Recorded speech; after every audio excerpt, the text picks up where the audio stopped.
Terima kasih Anda masih bergabung bersama kami, pemirsa, dan sebelum kami lanjutkan perbincangan bersama Pak Henry, kita akan simak terlebih dahulu pergerakan dari IHSG di pukul 9:03 waktu Indonesia bagian Barat.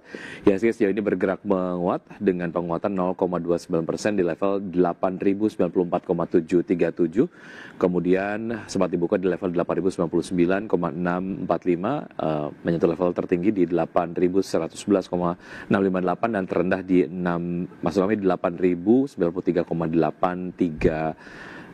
Dan tentu saja pergerakan dari saham-saham yang bergerak menguat dan juga melemah terus bergerak.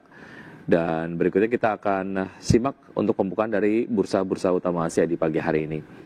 Untuk Nikkei 225 dibuka menguat 1,46% di level 45.609. STI Singapura dibuka melemah 0,36% di level 4.379. Kospi Korea menguat 2,7% di level 3.549 dan Hang Seng Hong Kong dibuka melemah 0,5% di level 27.151. Dan saham-saham pilihan pagi hari ini dari Pak Henry, pemirsa, diantaranya adalah ada Telkom dengan support di 3.030, resistance di 3.280, rekomendasi trading buy. Kemudian Wi-Fi direkomendasikan trading buy dengan support di 2760 dan resistance di 2990. AAD dengan support di 7350 dengan resistance 7975, spekulatif buy. PTRO dengan support di 6525 dan resistance di 7075, rekomendasi buy on weakness. Pak Henry, kita akan lanjutkan dengan saham-saham pilihan dari Anda di pagi hari ini, Pak Henry. Sebelum kita kemudian bahas mengenai penguatan IHSG begitu ya. Telkom, apa yang menarik untuk bisa ditradingkan dari Telkom sendiri?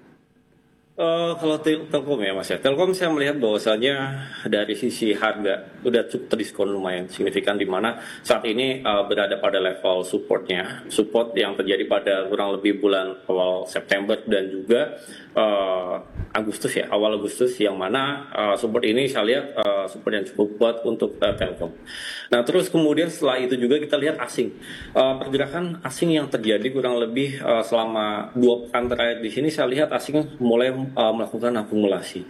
Selepas asing juga kita lihat ada smart money juga mulai melakukan akumulasi. Dan kita lihat juga secara teknikal, secara tren ini Telkom sebenarnya masih berada pada fase uptrend ya.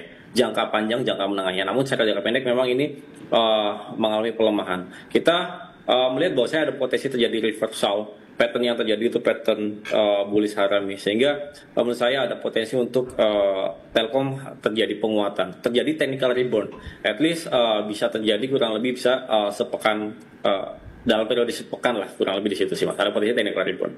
Baik, untuk Telkom secara trading menarik dan secara teknikal bisa dimanfaatkan, tapi untuk menengah ke panjang seberapa penting untuk Telkom dan ada target di akhir tahun nggak? Pak Henry untuk Telkom? Kalau target akhir tahun sebenarnya saya melihatnya di sini relatif terbatas ya. Saya melihat untuk target Telkom dengan valuasi yang sekarang ada potensi Telkom sebenarnya ke level 3.800 kita lihat di situ.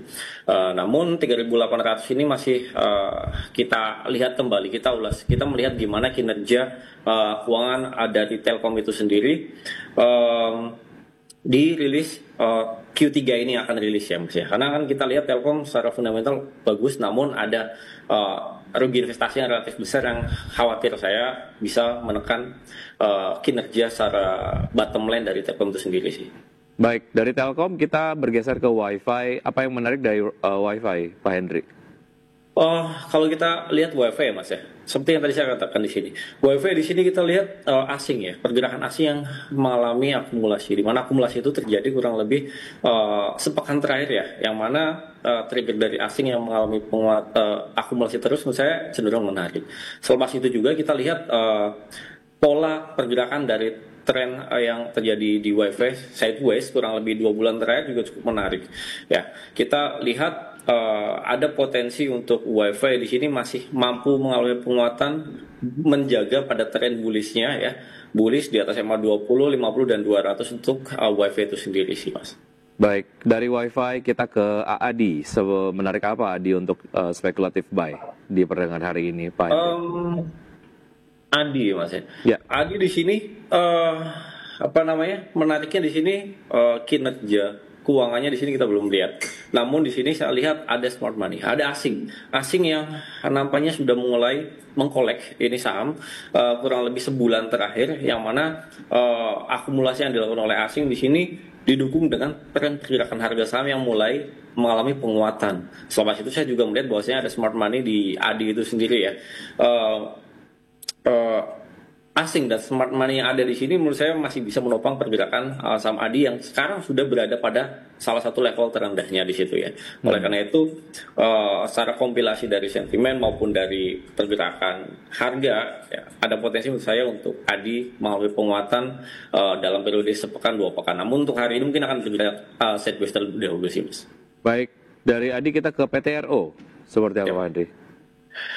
Kalau kita lihat PTRO ya Mas, PTRO ini sebenarnya udah cenderung overbought secara jangka panjang. Namun secara jangka pendek saya melihat ada potensi untuk PTRO akan mengalami retracement, penguatan di level 6.800 di situ ya Mas ya.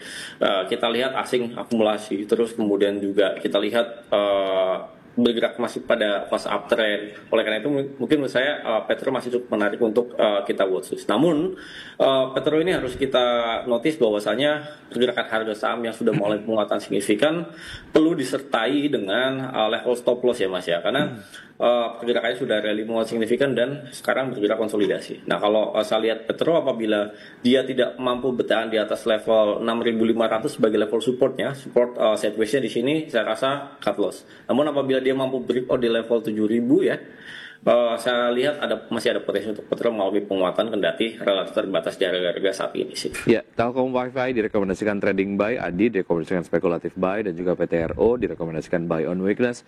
Singkat analisis mengenai IHSG hari ini, Pak Henry melanjutkan penguatan sampai penutupan perdagangan nanti sore. Kalau saya lihat IHSG hari ini mungkin akan bergerak konsolidasi, akan bergerak sideways ya. Asing kemarin kelihatan net sell, terus kemudian kita lihat biasa Jumat itu biasa hari profit taking ya.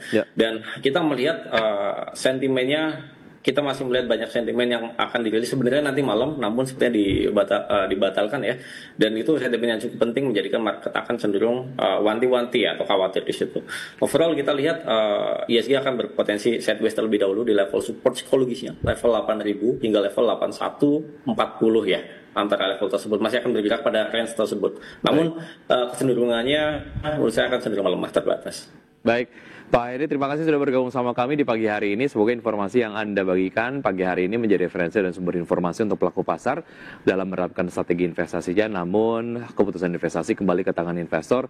Sukses selalu untuk Anda, saya selalu Pak Henry, sampai jumpa. Sampai jumpa Mas. Baik, terima kasih. Dan pemirsa, usai jeda berikut, saya dan juga rekan Rosalincio akan menghadirkan informasi menarik. Ocha, informasi apa yang akan disampaikan nanti di segmen berikutnya? Ya baik, Wiki dan juga pemirsa, kita akan kembali hadir dengan informasi terkait Astra International tuntaskan aksi akuisisi 83,67% saham PT Mega Manunggal Property Tbk atau MMLP. Informasi akan kami hadirkan usai jeda berikut ini, pemirsa tetaplah bersama kami.